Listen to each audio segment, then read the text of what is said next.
Ahoj chlapci a dievčatá. Verím, že už sa sústredíte len na televíznu obrazovku, pretože práve štartujeme niečo úplne nového. Malú pesničkovú súťaž Pionierskej lastovičky 5xP, v ktorej vám ponúkneme 5 pekných pesničiek pre potešenie.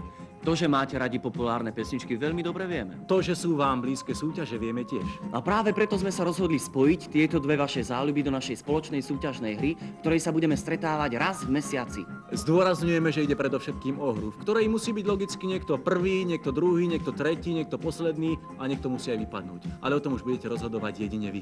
Každá hra má svoje pravidlá, naša má takéto. Naša súťaž je 10-miestna, čiže každá pesnička sa môže umiestniť na 1., 2., 3. až 10. mieste. O poradí rozhodnete hlasovanie. A teraz sa sústrete. My vám teraz ponúkneme 10 populárnych pesničiek v podaní našich spevákov a skupín. Jednej z týchto piesní môžete dať svoj hlas. A vaše hlasovanie určí poradie týchto pesničiek pre druhé kolo. V druhom kole vám zároveň ponúkneme dve nové pesničky, jednu podľa vášho výberu a jednu podľa našich typov. Takže píšte nám aj názvy skladieb, ktoré by ste chceli zaradiť do našej súťaže. A ešte jedno dôležité upozornenie. V súťaži má právo štartovať len pôvodná slovenská alebo česká pesnička v podaní našich spevákov alebo skupín. Tipy na zahraničných interpretov alebo pesničky zahraničných autorov nepríjmame. Každý divák Pionierskej lastovičky má právo dať svoj hlas iba jednej pesničke.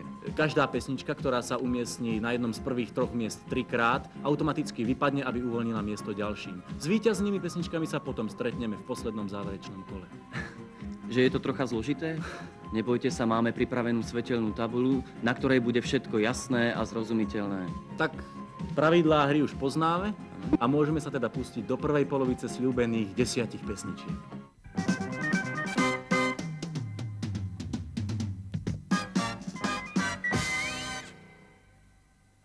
Štartovné číslo 1 sme dali Miroslavovi Žbírkovi, ktorý sa o svojej pesničke Dnes som ťa videl s iným stáť trápi nad všetkými tými drobnými nepríjemnosťami, ktorým sa ani jeden nápadník nemôže vyhnúť.